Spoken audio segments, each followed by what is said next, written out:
Damai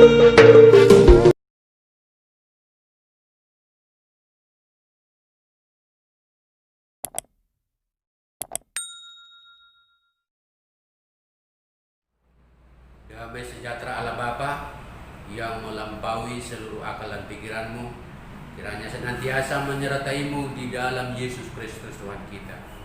Amin. Salam sehat bagi kita semua. Salam Bapak Ibu, saudara yang terkasih dalam nama Tuhan Yesus Kristus. Kiranya Tuhan senantiasa melindungi kita dan kita boleh dipertemukan kembali melalui evangelisasi ini, melalui HKRI khusus Pekanbaru di dalam Amsal 6 ayat 6 hingga ayat 11. Inilah firman Tuhan.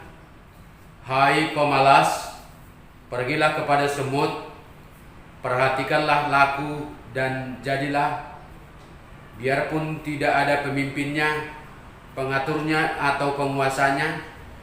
Ia menyediakan roti di musim panas dan mengumpulkan makanannya pada waktu panen. Hai pemalas, berapa lama lagi engkau berbaring? Bilakah engkau akan berguna, akan bangun dari tidurmu? Tidur sebentar lagi, mengantuk sebentar lagi, melipat tangan sebentar lagi untuk tinggal berbaring. Maka datanglah kemiskinan kepadamu seperti seorang penyerbu, dan kekurangan seperti orang yang bersenjata. Demikian firman Tuhan.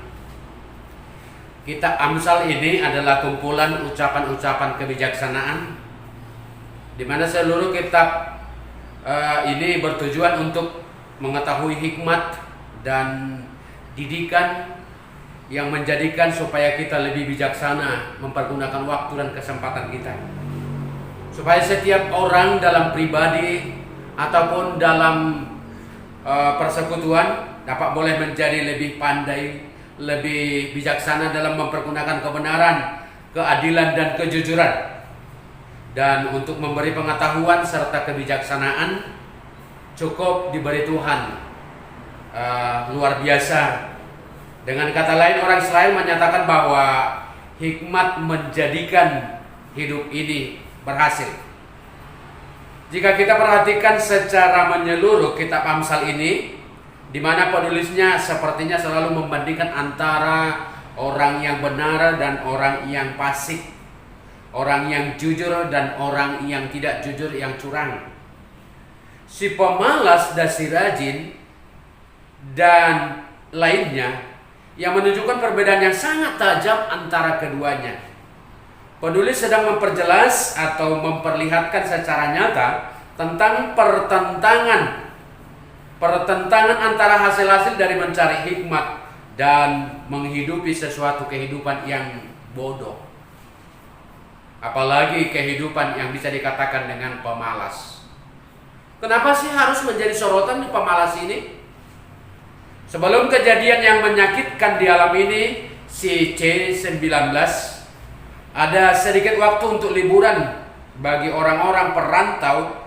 Pastinya mereka akan kejar, tur dulu, refreshing. Mereka kembali mudik, bertemu dengan sanak saudara dan keluarga. Salah satu di antara itu adalah ada seorang muda yang sudah 5 tahun belum pernah pulang. Dia sudah mengumpulkan banyak bekalnya dan juga uangnya agar ada diserahkan kepada orang tua sebagai bentuk ucapan terima kasih dan kepada sanak saudaranya di kampung.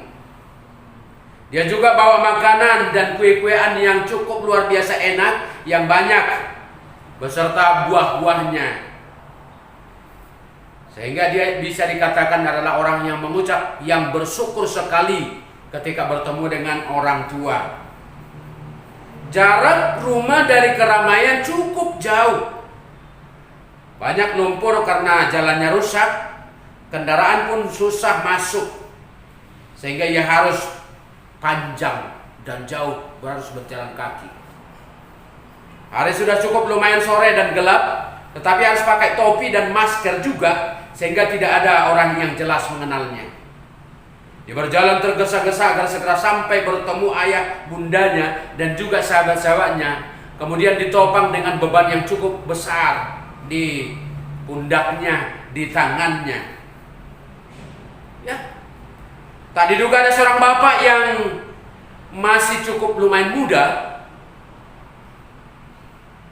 menunggu seseorang lewat. Mana tahu ada orang yang lewat mau diajak berbagi atau meminta bawaannya. Artinya biar ada biaya Natal, biaya tahun baru, beli rokok, beli makanan dan daging. Setidaknya beli sepatu anak-anak. Karena tidak ada lagi uang bekerja di ladang. Dia hidupnya pemalas. Betul, memang kejadiannya pas lewat anak mudanya, begitu terbeban dengan bawaannya, sehingga si bapak mengambil kayu dan memukulkan ke punggungnya. Si anak muda jatuh dan pingsan. Dengan keadaan itulah si bapak merasa sudah berhasil. Lalu ia mengambil semua bawaan, barang bawaannya si anak muda, dan pelan-pelan dia pulang ke rumah dari sisi pinggir jalan sambil bersembunyi supaya tidak ada orang yang mengetahuinya. Sembari dia rasa takut sedikit karena orang yang dipukulnya sudah mati. Bukan hanya barang bawaannya si anak muda yang dibawa, tetapi juga dompetnya dibawa lari beserta uang yang telah dikumpulkan si anak muda beberapa tahun ini, yang sebenarnya adalah untuk orang tuanya. Lumayan banyak uangnya. Lalu ia berjalan di pinggir kampung. Beberapa lama si anak muda sadar dan berjalan menuju rumah orang tuanya. Pintu rumah diketuk dengan semangat pula dari dalam, dan sukacita mendengar suara itu. Itu adalah anakku. Tentunya dia sudah tahu bahwa anaknya akan sampai hari ini. Lalu membukakan pintu. Mereka berpelukan dan melepas rindu. Betapa terkejutnya orang tuanya, di mana si anak tidak membawa apa-apa, malah di sekejur tubuhnya, sekujur tubuhnya jorok dan lumuran lumpur. Dan bukan hanya lumpur, darah juga keluar dari kepala bagian belakang, berserak di bagian bajunya. Mereka berpelukan. Lalu orang tuanya bertanya, "Kenapa kau? Ada apa?" Dan anak jujur itu menjawab bahwa di kampung ini memang sudah banyak perampok, tidak bisa dipakai lagi. Saya nggak mau punya orang tua yang hidup di kampung ini. Termasuk saya sudah mengalaminya. Dan semua barang-barang yang saya bawa beserta uang saya sudah dirampok. Semua barang bawaannya telah dibawa oleh perampok itu. Alangkah terkejutnya sang bapak, dan terpaksa dia harus pergi ke kamar menangis sejadi-jadinya karena ia adalah pelaku perampokan terpaksa dan pemukulan kepada anaknya sendiri karena hanya malas bekerja. Alasan gara-gara uang tidak ada. Puji Tuhan, nyawa anaknya tidak meregang nyawa, tidak meregang.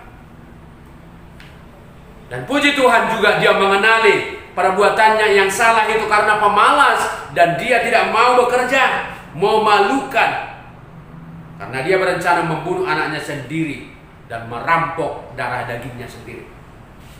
Yang namanya kejahatan tidak mengenal siapapun, baik itu orang tua, sahabat dan keluarga. Kejahatan biasanya muncul karena kemalasan, tidak mau bekerja. Kejahatan akan semakin meningkat, semakin menjadi-jadi bila banyak pengangguran, sementara kebutuhan keluarga meningkat. Wajar firman Tuhan berkata, "Latihlah dirimu beribadah." Latihan badani itu terbatas gunanya, tetapi ibadah itu berguna dalam segala hal, karena mengandung janji, baik untuk hidup ini maupun untuk hidup yang akan datang. Awasilah dirimu sendiri dan awasilah ajaranmu. Bertekunlah dalam semuanya itu, karena dengan berbuat demikian engkau akan menyelamatkan dirimu dan semua orang yang mendengarnya. Itu kata 1 Timotius 4 ayat 7b dan 16. Membiasakan diri hidup dengan nasihat orang tua dan merindukannya siang dan malam, menanamkannya di hati dan melakukannya setiap saat. dalam kehidupan kekal, untuk menuntun hidup mereka dan menemukan kehidupan yang layak.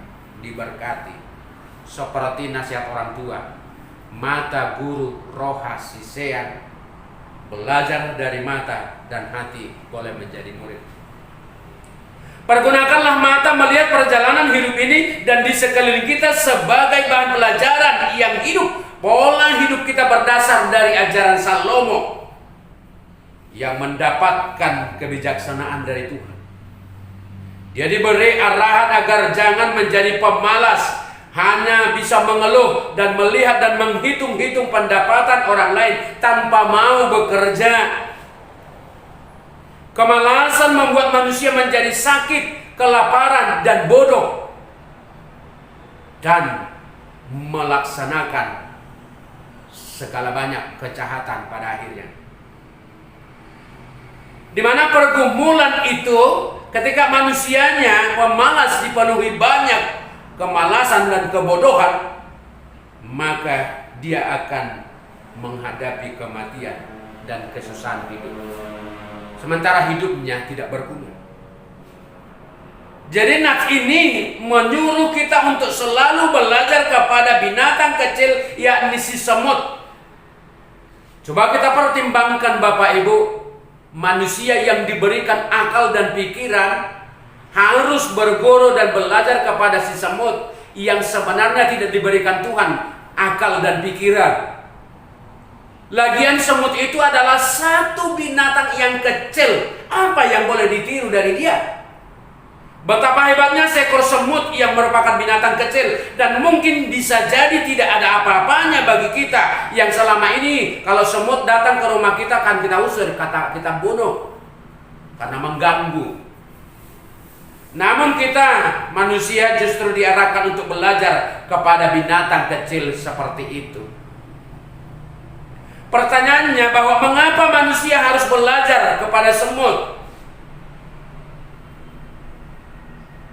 Mengapa manusia diberikan akal dan budi pekerti justru harus belajar kepada semut? Janganlah menjadi pemalas yang bisa hanya mengeluh tanpa mau bekerja, karena hanya orang yang rajin bekerjalah yang mendapatkan hasil jerih payah itu. Sepintas Bapak Ibu Saudaraku, hidup ini, hidup pemalas memang jika diperhatikan memang cukup enak. Gak perlu bekerja bersusah payah, dia makan dan minum. Seperti kebanyakan sekarang, istrinya pontang-panting ke sawah ke ladang mencari penghasilan kehidupan untuk keluarganya, makanan masa depan. Tapi si laki-laki hanya tidur di rumah. Tidak perlu belajar, tidak perlu bekerja. Tetapi itu hanyalah seakan-akan. Yang ada di balik itu semua hanya sedikit batasnya. Pemalas sudah membukakan pintu kesusahan dan kematian bagi dirinya. Jadi belajar dari mata guru rohasisean, perhatikan dan belajarlah dari semut. Kita dituntut dan diajak mempergunakan mata untuk memperhatikan bagaimana pola hidup si semut itu. Jangan langsung usir, jangan langsung bunuh. Ada sesuatu hal yang cukup luar biasa ketika mendapatkan kesempatan. Si semut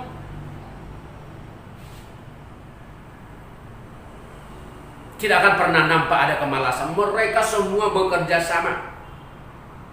Mereka saling berjalan bekerja melalui celah-celah di dinding, di tanah atau apapun. Tapi tidak ada seorang pun atau satu pun semut itu yang tidak berjalan dan tidak bekerja. Penyakit yang paling besar di dunia ini adalah malas, kemalasan. Sehingga selalu saja kita menemukan jawaban untuk memenuhi perintah Tuhan yang selalu berhadapan dengan kata tunggu dulu sebentar. Bila disuruh tunggu dulu sebentar, pai majotokin naik. Bahkan saja bukan hanya anak-anak yang bilang jawaban seperti itu bila disuruh. Orang dewasa juga begitu banyak. Tunggu dulu Sebentar lagi Pak Imajo atau kena, jangan menunggu besok apa yang dapat kamu lakukan sekarang. Don't wait tomorrow when what can you do now. Semua itu karena faktor malas. Waktu berlalu sehari, seminggu, setahun, jawabannya sama. Tidak pernah berubah, tidak pernah sembuh penyakitnya. Baik Tejo, kena. Sehingga waktu berjalan sesuai dengan perjalanan alam ini, maka manusianya yang seperti itu tetap akan semakin hancur. Bagaimana tidak hancur? Waktunya sendiri nggak bisa dihargai, apalagi berkat Tuhan yang mau dia dapat. Bagaimana mau diberkati? Dia adalah pemalas, penyakitnya nggak sembuh-sembuh. Karena kemalasan ini otomatis menciptakan penyakit-penyakit lain yang menghampiri, termasuk adalah penyakit selalu setia dalam keluh kesah. Jadi pelajaran yang sangat berharga dari seekor semut, biarlah kita semakin rajin menggunakan kesempatan kita untuk bekerja. Jauhkanlah dari dirimu keluh kesah. Jangan katakan lagi tunggu dulu, sebentar. Pahit Tejo, gak ada gunanya Bapak Ibu. Dengan demikian kita juga perlu belajar dari semut dengan lagunya Si Semut Yang Kecil. Si semut yang kecil, guna apakah kamu waktu musim panas kumpul rezeki meski badanmu kecil dan lemah? Allah Bapa pelihara orang yang percaya makin tenggelam. Kira-kira begitu isi lagunya. Itu spiritnya. Kita semua tahu semut dan kenal. Kita pernah melihat semut, mungkin walaupun tidak memperhatikan tingkah lakunya. Perhatikanlah juga semut, jangan langsung tinggalkan atau matikan. Walau dia suka mengganggu dan merusak makanan dan kain kita. Apalagi digigit semut itu sangat menyakitkan. Tetapi ada beberapa hal yang perlu diperlihatkan dari semut ini melalui nats ini, yang kita perlu sadari, yaitu yang pertama, mampu memimpin diri sendiri. Semut tanpa perlu harus diatur, dipimpin, diarahkan. Mereka mampu melakukan tugas dan tanggung jawab mereka masing-masing. Hasilnya cukup baik. Di samping mereka juga tidak perlu diatur, mereka juga tidak mau mengatur orang lain. Tidak ada seorang raja pun yang memimpin mereka, yang mengatur dan mengingat, bahkan menghakimi mereka. Tetapi mereka bisa rajin dan cukup bertanggung jawab. Tidak menunggu waktu untuk diatur, bahkan mengatur. Menunggu, bahkan tidak menunggu. Harus diperintah.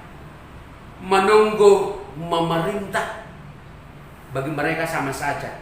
Tidak ada pemerintah atau yang mengatur. Mereka belajar dari diri sendiri. Yang menjadi pemimpin dan yang mengatur mereka adalah dirinya sendiri untuk berlaku dan bertindak baik.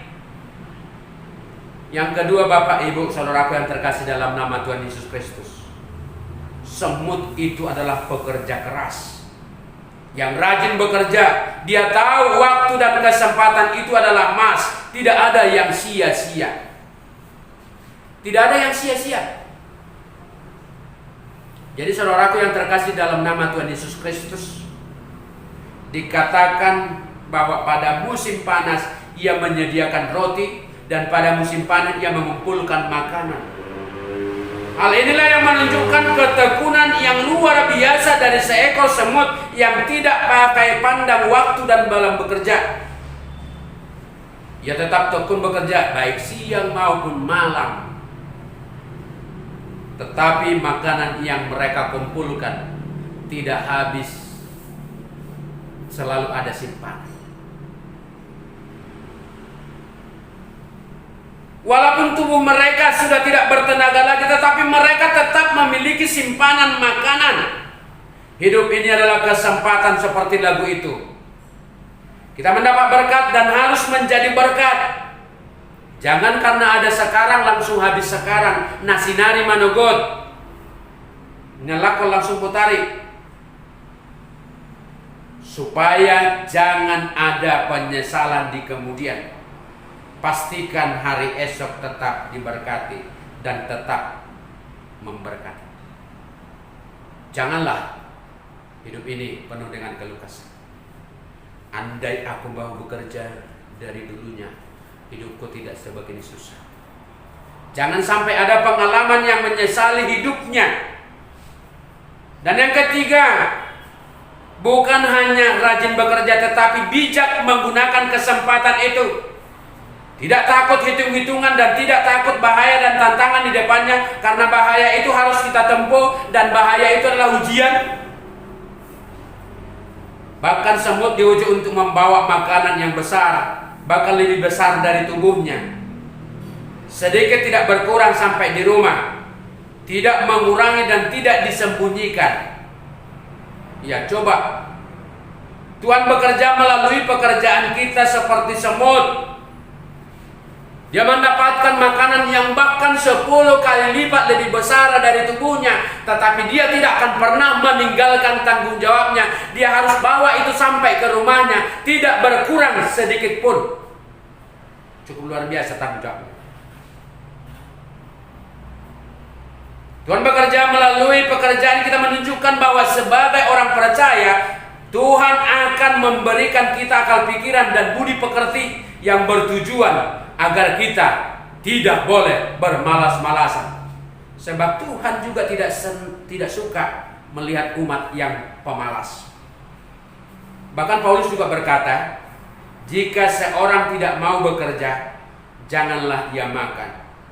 Akan tetapi hal ini bukan mengajarkan kita agar senantiasa menjadi gila bekerja, mau siang malam semua 36 kalau bisa ditambahi waktu kita untuk bekerja terus. Yesus mengatakan dalam hal ini, bekerjalah bukan untuk makanan yang dapat binasa, melainkan untuk makanan yang bertahan sampai kepada kehidupan yang kekal, yang akan diberikan oleh anak manusia kepadamu, sebab dialah yang disahkan oleh Bapa Allah dengan materai. Itu Yohanes 6, 25-27. Sebagai manusia seutuhnya, kita membutuhkan makanan untuk dimakan agar dapat tetap melanjutkan hidup. Namun kehidupan orang percaya bukanlah hidup hanya untuk makan dan hidup untuk minum, tetapi artinya kita membutuhkan makanan untuk tubuh kita agar kita juga mampu semakin kuat dan bertenaga menjalankan tugas pelayanan kita kepada Tuhan. Itu bukan kita hanya untuk mencari nafkah. Allah juga pada proses menciptakan alam semesta dengan segala isinya, dikatakan bahwa ia bekerja 6 hari lamanya, dan pada hari yang ke-7 ia berhenti dan memuliakan Bapa di sorga. Demikian juga dengan kita. Bekerja keras sangat penting. Bahkan betapa indahnya jika kita tanpa harus diatur, diawasi, kita tetap setia menjalankan tugas dan tanggung jawab kita dan pekerjaan kita sebagaimana seekor semut. Namun jangan pekerjaan atau kesibukan kita yang membuat kita tidak memiliki waktu untuk datang kepada Tuhan memuliakannya. Ingat bahwa hari-hari ini bukanlah kita yang mempunyai, yang punya adalah Dia. Maka baiknya lah kita diberikan tanggung jawab untuk senantiasa bekerja sebagai bentuk kita dapat mengucap syukur atas hidup kita dalam mengelola alam ini yang telah Tuhan berikan dalam kehidupan kita. Jadi apa yang kita dapat lakukan hari ini, lakukanlah hanya untuk memuliakan Tuhan. Jangan menunggu hari esok, sebab hari esok bukan kita yang punya. Jangan menunggu hari esok, sebab hari esok bukan kita yang mempunya. Maka lakukanlah pekerjaan kita yang terbaik saat ini untuk Tuhan. Banyak waktu kita belajar dari semut, mata guru roh hasisean. Jangan juga hanya fokus melihat, memperhatikan semut, tetapi perbuatlah sesuai keteladanannya. Jangan juga hanya fokus melihat apa yang dilakukan oleh semut, Tetapi yang lebih terutama adalah kita memiliki hati yang mempercayakan kepada Tuhan. Dengan melakukan perintah Tuhan dengan setia, dari situlah kita menjadi murid yang benar, menjadi pelaku-pelaku dari apa yang telah kita pelajari, khususnya menjadi orang yang diberkati oleh Tuhan. Tuhan memberkati orang yang selalu rajin bekerja dan memperhatikan masa depannya, karena berkatnya lah kita dimampukan bersuka cita. Shalom, amin, diberkati.